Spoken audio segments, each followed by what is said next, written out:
Well, Merry Christmas, everybody. Hope that you are excited about the season ahead, and even if you're not excited, that's okay too. Whatever place you happen to be in, we're glad that you're here with us. We're starting a brand new series called Arrival. Now, Arrival is all about the anticipatory waiting for something to happen. It comes from this whole concept as we dive further into the Christmas season and holidays, this framework that we often refer to as Advent season or in Christian circles. And the word Advent comes from the Latin word adventus, which means to wait for something, in particular to wait for a notable person to arrive. And that's what we are conjuring up internally as we anticipate the celebration of baby King Jesus and his arrival in the holiday season. How many of you enjoy waiting for things? Exactly. One or two of us enjoy waiting for things. I had a conversation with my grandmother. She's 99 this past week, and it made me think about all the change and shift that she's seen in her lifetime, and in particular around waiting. My grandmother has pen pals that she has been writing to for over 70 years. They used to do physical letter exchanges. Now they do digital letter exchanges called email. My grandmother used to have to go and get physical currency from a bank in order to hand it to somebody. And now when you have a birthday, she e-transfers you digital currency into your account. It's fantastic, particularly when you're the recipient of the gift from grandma. Our waiting and our posture around waiting has shifted dramatically, not only in her lifetime, but even in our culture. Do you know that we have an app for that? You can track, if you order food, and some of you might be hungry a little bit later, and you're going to order some Tim Hortons or Starbucks or, I don't know, Mary Brown's chicken if you're from the East Coast, and you can track their prepping your order, whether your order goes into the oven, whether it's on its way. Then if you have somebody delivering it to you wherever you happen to be, you get the person's name, your driver, and you can follow their little car icon to see where they are at your house. It's crazy because my kids, when we order something online from Amazon in particular, they'll grab my wife's phone and be like, oh, look at that, only 4 stops away, and it's going to arrive at our house. It's crazy to think that's what our culture is learning about waiting. Whenever you want it, however you want it, it'll just appear right before you. The posture of waiting, the posture of anticipation is a lost art in our world. Over the next several weeks, as we dive closer towards Christmas Day, we are going to examine what it looks like to wait, filled with anticipation around the arrival of Jesus. If you got a Bible, I'm going to be jumping in and out of a variety of texts. You can app your way on YouVersion. We're going to be looking at 3 different declarations of waiting, of arrival, as it pertains to the theme of hope today. The theme of hope. The first one is found from the book of Isaiah, chapter 7, verse 14. It says this: all right then, the Lord himself will give you the sign. Look, the virgin will conceive a child.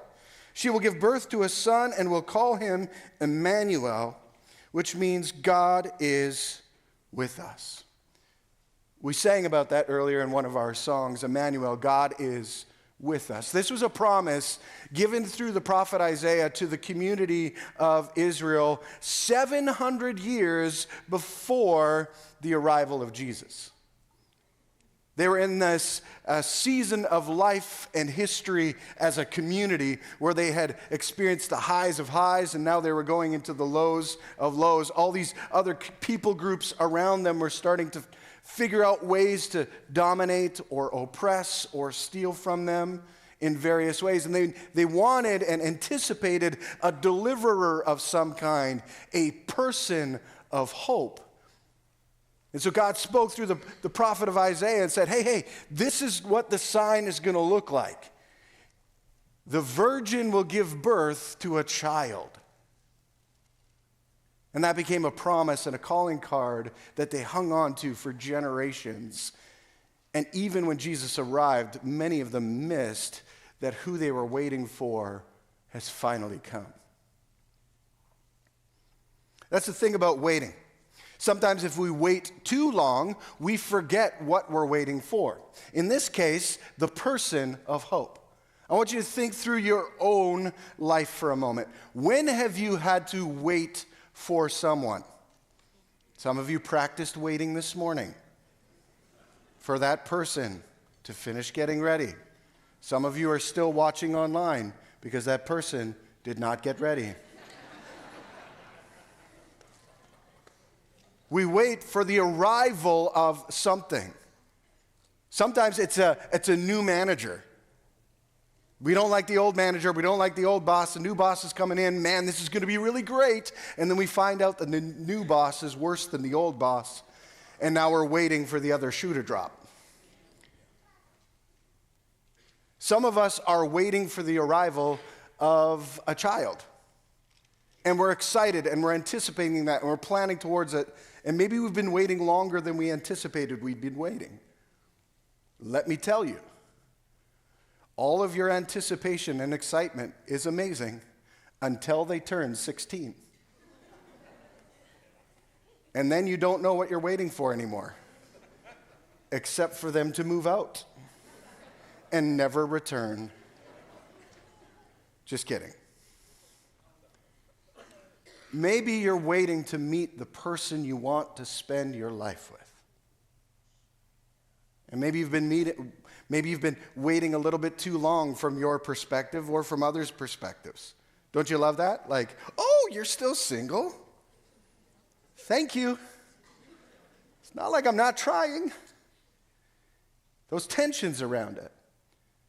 And it's interesting that the longer that we wait, we kind of forget who we're waiting for. Our expectations, our perspectives can become a little bit unrealistic. The child that you've been waiting for, you're going to have to change diapers, feed them, course correct them. They will yell at you.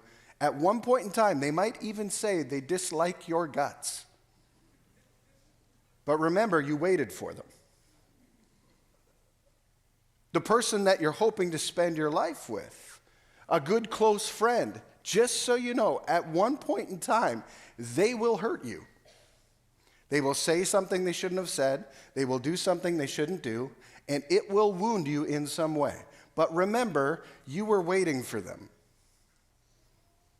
You were praying for them. You were hoping that they would arrive at the right time. The tension when Israel was grappling with this declaration of the promise of a king is they lost sight of who they were waiting for. Some of them started to think that this king that would arrive, this person of hope, was going to be somebody that destroyed all of their enemies because they had seen that historically as a group of people wading into the promised land. All of a sudden, another people group stands up against them, and God's like, no, I will give you the victory over that people group over time and time again. And so there was this expectation for some that, man, the arrival of this virgin child person of hope, he's going to annihilate everybody. And by the time he arrives, 700 years after this declaration, the Romans are terrorizing the community of Israel and many other people groups in the then known world. And that oppression led them to believe that somebody was going to start a riot, a revolution. And they missed the riot and the revolution that Jesus came to initiate. Sometimes in our anticipation, we lose sight of what it is we're actually waiting for. This person of hope was right there, but it didn't meet their expectations, and so they missed it. Let me ask you this. Who are you waiting for right now? The person of hope to show up in your world. Who is it? Maybe it is that boss. Maybe it's a new pastor. Just kidding. Please don't. I really like it here. Thank you. Maybe it's that friendship. You know, that soul friend? That person that you just know that your being craves getting to know in some way. All I'm saying and all I'm suggesting here is as you wait, keep your eyes fixed on the right thing. Because sometimes the person that is given to you as a gift isn't the one that you anticipated would be the gift that you need in the moment.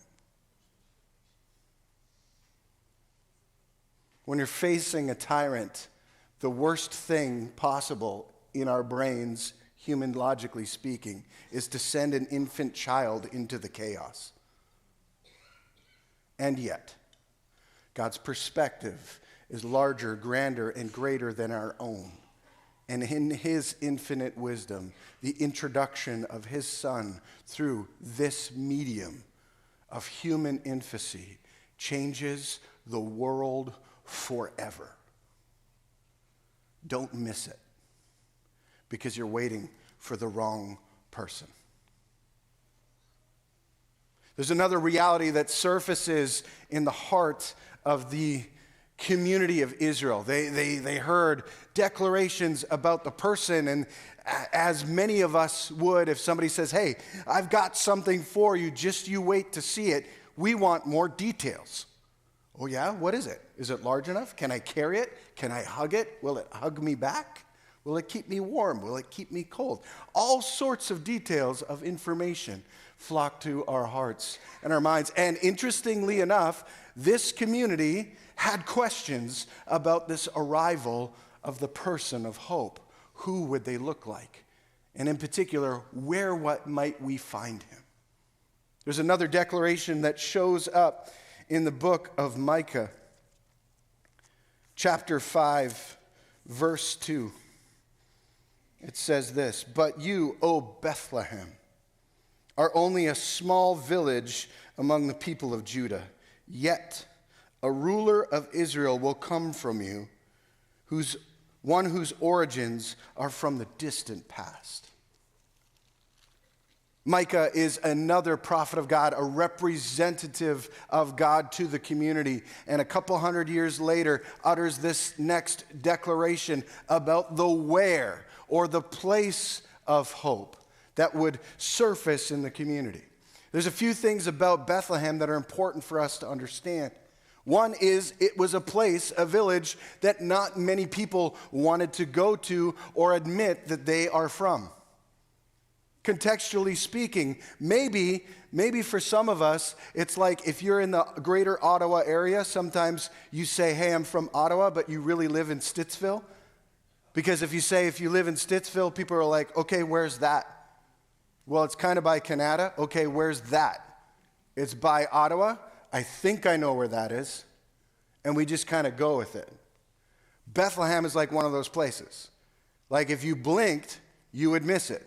It's like that's Bethlehem right there? It was a seemingly insignificant community and environment, and yet the place that was chosen to be the arrival of hope personified through Jesus. I want you to think about that for a moment. Are there any places in our own lives that we sometimes overlook because they are seemingly less than extraordinary? How many of you have enjoyed going on a vacation at some point in time in your life? How many of you like to go on vacations that leave you stunned going, wow, that was amazing? How many of you like going on vacations that leave you going, I wish I was back home? Exactly. Maybe one or two. Don't vacation with those people. When we get ready to go somewhere, we want that place to give us something. Here in North America in particular, we were wanting to leave the rat race. We want to go from the chaos and the craziness of our world to another space that might represent hope, renewal, refreshment, restoration of some kind. We want to go there. We think it's at times another physical location. We have to go somewhere else in order to experience nourishment and wholeness. And yet, God says this, Emmanuel, I am with you. The place of hope is right where you are, because I am with you in that space. I am present in that space. So Bethlehem is this insignificant town and yet has these layered meanings. It literally translated, Bethlehem means house of bread. Like, talk about a weird thing. If you look at our Ontario map, I always chuckle and go like, you can tell a lot of our ancestors from Eastern Europe, because we're like, oh, look, Belfast, great. This is not the Belfast that I was thinking about. Or even better, we've got Brockville and then we've got Little Brockville. Did you know that? Anybody ever been to Little Brockville? Do you know where it is? One other person? Google it, holiday vacation, Little Brockville. Stunning. Just kidding, it's not. But this is how inventive we are, yeah? This is how inventive we are. We're like, okay, New England, because it's better than Old England. You see what I'm saying? We look to a place to define us. So we got this house of bread community that nobody wants to admit that they're from, that actually is a part of Jesus' heritage and lineage for well beyond his lifetime. It's the place where King David was from. And if you happen to journey with us through the month of November, we looked explicitly at David's story. A lot of his highs and many of his lows. This chaotic human king that experienced triumph and failure, that caused great joy and inflicted much pain.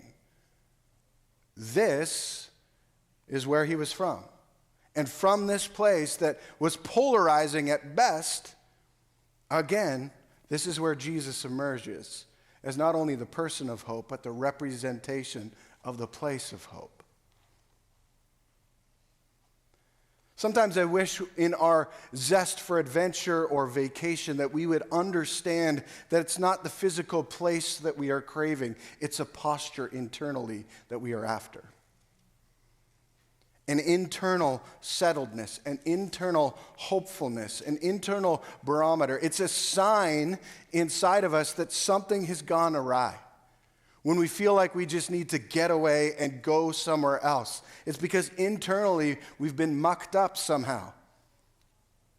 Sometimes from our inner doings, sometimes from the reality of the pressures around us. We need to recalibrate. What's really great is even in the life of Jesus, you see this rhythm of rest and work, of pursuing time alone for nourishment and time where he's investing in great ways. Oftentimes you'll read through the stories in the Gospels and the life of Jesus, and he'll be doing miracles and speaking to groups of people of various sizes, and all this amazing stuff happens, and then out of nowhere, seemingly, he's like, okay, peace out, I gotta go. And he zips out some other place for silence, for retreat, for solitude. And sometimes he even does crazy things like walk on water to get from one place to another in order to experience that place of hope. I said it before, I'm going to say it again. That place of hope that is representative of who Jesus is. That place of hope isn't just Bethlehem. It isn't just Brockville. It isn't just Prescott. It isn't just Lynn. It's right where you are. It is God with you. Think about that for a minute. You represent the place of hope. So when people interact with your life, with my life, Are they experiencing hopefulness, or are they experiencing something else?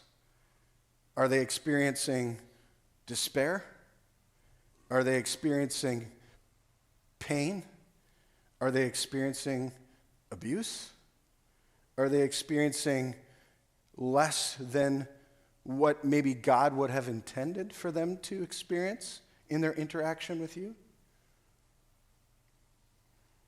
The way of Jesus is a difficult road to march on. But the way of Jesus is the way that leads to hope. We represent that wherever we go. So the next time you want to send that email, that scathing review of a coach, of a restaurant, of a political ideology, or what have you, ask yourself this question. As people interact with whatever I'm putting out there, are they seeing a place of hope or a place of chaos? Only one points to who Jesus is. The other does not. Now here's the crazy thing. That doesn't mean that we avoid all of the tensions in our world. You cannot avoid all the tension that exists in our world. There are actual physical laws of nature that involve tension. One of them is friction. Have you ever taken a balloon, rubbed it on your head, and see what happens? We all look like a chia pet, unless you're follically challenged. And then your head just gets shinier. Both are wins, in my opinion. That is tension. Friction is rooted in tension. And without that friction, you and I would be in a lot of trouble. Like when we're driving from our home to like a place of worship to gather together, without friction, we couldn't stop. We also couldn't start.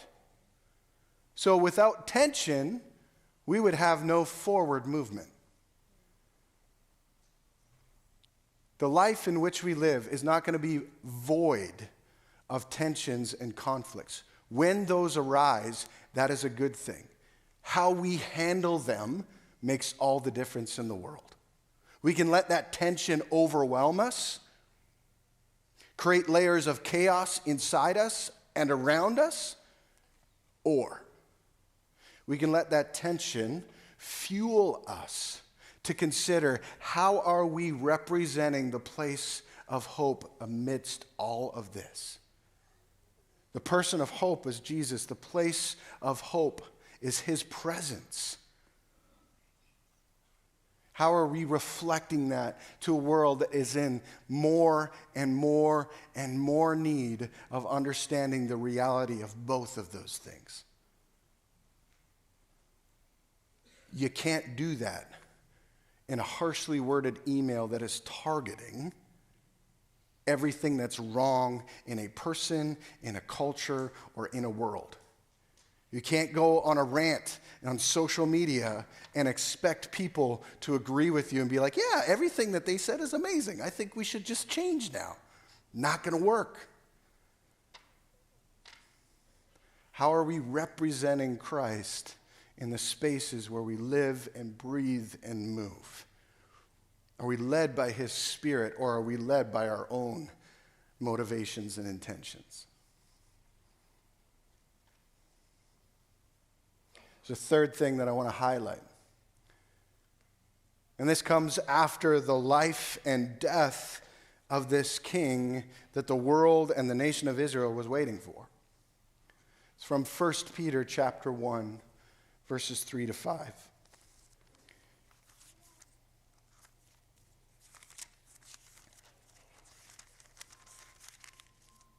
They say this: all praise to God, the Father of our Lord Jesus Christ. It is by his great mercy that we've been born again, because God raised Jesus Christ from the dead.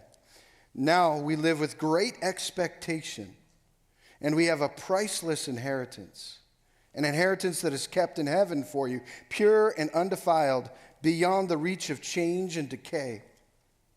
And through your faith, God is protecting you by his power until you receive this salvation, which is ready to be revealed on the last day for all to see. This talks about the promise of hope. See, the person of hope is this arrival of this king, of this liberator. And it arrived differently than maybe humanity was anticipating for it to arrive, because it becomes more about a spiritual revolution than a contextual political revolution, a physical revolution of some kind. Then we have to understand that the place of hope is not just some place that we navigate to that's a physical standalone element. It's an environment, it's a state of being, it's a posture. It's the presence of Christ radiating through our very being. And then we have to understand that it ups another level. It becomes this active, living promise that never fades, decays, or changes. And that's a real hard idea for us to wrestle with, because in reality, everything else in our world fades and changes and decays. Everything. Our hair starts a certain color when we're young, and then by other means sometimes changes color, but then also by just natural progression of the human trajectory changes color over time. I was asked the other day after I cut my hair whether or not I dye my hair because I have more of a white beard and a darker head of hair. And I said to that person, "Thank you for thinking I have this abundance of time in my world to dye my short hair a very different color than my other short hair on my face." But the answer is no. I've dyed my hair one time in my life, and I was a blonde for about 2 weeks. Never again. Blondes do not have more fun.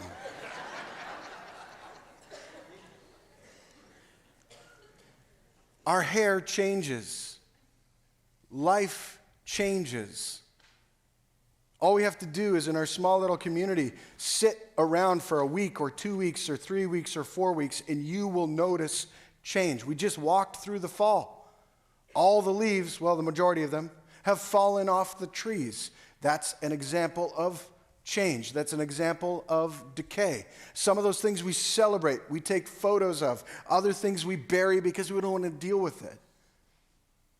The promise of hope is that it never changes. It does not decay. It is the same today, yesterday, and forever. That is a beautiful reality. That's something worth waiting for. And it is here. It has arrived. All we need to do is be shaped by the promise and less by everything else. See, if we're shaped by this unchanging promise, then when we encounter the chaos, the frustration, the unknowns, we can stare at the face of it and say, okay, I don't know what's coming, but I know somebody who does. And I know that he's going to be with me through all the waves of the unknown that I'm facing or yet to face. See, the person of hope is Jesus. The place of hope is his presence. And the promise of Jesus never fails. And what is that promise? That he will be with us. That does not change.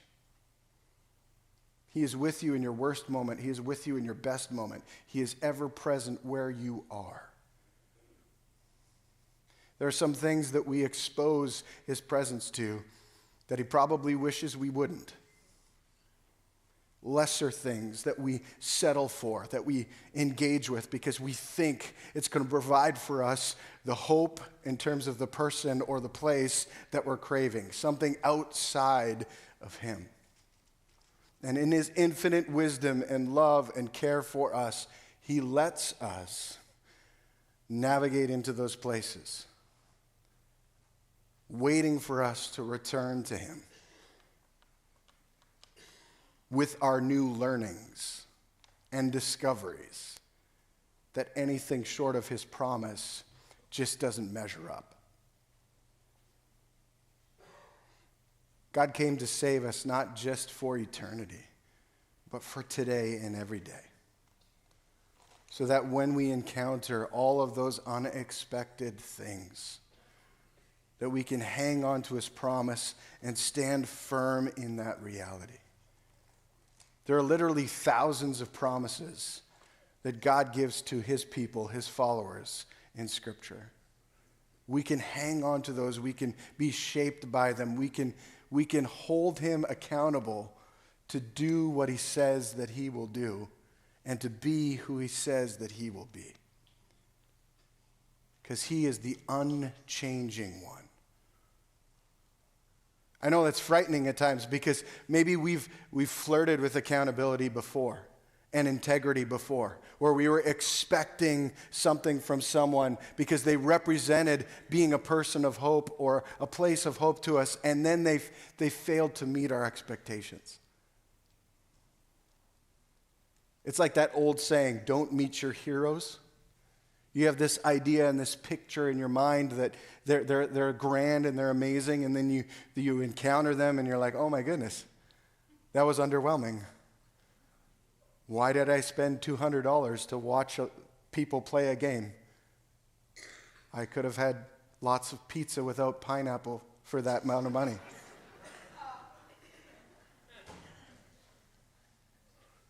I get that. I get the tension. I get the apprehension. I understand it. It's a risk to care. It's a risk to pursue. But I'm telling you this, Jesus won't let you down. He might redirect your expectations. He might rewrite the narrative in your mind, but he will not let you down. He will be with you. He is the personification of hope. I don't know about you, but when I look at my own life and when I look at the world around me, man, could we use a real dose of hope. And I'm not even talking about other places and other countries yet, like Nigeria, where it's literally illegal to claim faith in Jesus, to say that he's a person of hope. You will lose your life. And there are hundreds and thousands of people that are currently facing that battle around our world. So regardless if you voted red or blue or green or yellow or fuchsia, we all need the promise of hope to reshape who we are. And I can't think of anything better to zip into a holiday season by starting from that foundation. The person of hope, the place of hope, the promise of hope. It is all rooted in Christ. What are you waiting for? Let me pray. Jesus, I'm so grateful that we can take a little bit of a glimpse at your nature and your character. That we can look at things that were spoken about you hundreds and hundreds of years before your arrival, making it thousands of years before our encounter with them here today. And we can trust that they represent who you are. So I pray, Lord, as we start this Advent season, that we would be captivated by hope this week. That we would dig deep, that we would push through the tensions, the questions, the uncertainties, the unknowns, whatever that soup happens to be internally and externally, that we would place it at your feet, trust what you are doing, even when it makes no sense. God, I know that there are people in this space that have been waiting for things, waiting for you to break through. I know that there are expectant parents in this place who have prayed for years and years and years that you would move, that you would gift them the ability to love a child. And Jesus, I don't understand your timing. I don't know why you've asked them to wait that long, but I'm trusting you that you have been present with them along the waiting, and at the right time, you're going to open their eyes to the possibility that you have in front of them through whatever means necessary. Maybe it's going to be through miraculous conception. Maybe it'll be through fostering. Maybe it'll be through adoption. I don't know, but you do. Your ways are not limited to our mindset. And Jesus, I know for a reality that many of us are wrestling with this tension of not knowing what to do with this medical stuff that's surfaced in our lives, unplanned. Like some of it's a reality of just getting older, but others we don't understand. It's like seemingly out of nowhere that we've got this monstrosity bearing down on us. And so God, I pray that we would cling to you as our person and our place and our promise of hope in the midst of all of it. Trusting that you know what's best. The timing seems abnormal to us, but you are never late. You're never late. You always show up at the right time. And we can trust you to either give us answers through the waiting, answers through miraculous healing, answers through medical intervention. You're not limited to anything, and for that I'm so grateful. Jesus, I know that there are others of us here in this space and even online that are still wrestling to understand the reality of you. Like intellectually it makes sense, or culturally it makes sense, or we're really trying to figure it out because we feel like if we figure out that domino, then something else in our world will happen well, maybe on the romantic level, maybe on the vocational level. And so God, I just pray for those that are maybe stuck in that stasis mode. Those of us that maybe need to be reminded and maybe freed from the burden of having to figure it out. I'm reminded that as our young children learn to walk, they don't read an encyclopedia about human movement before they start walking.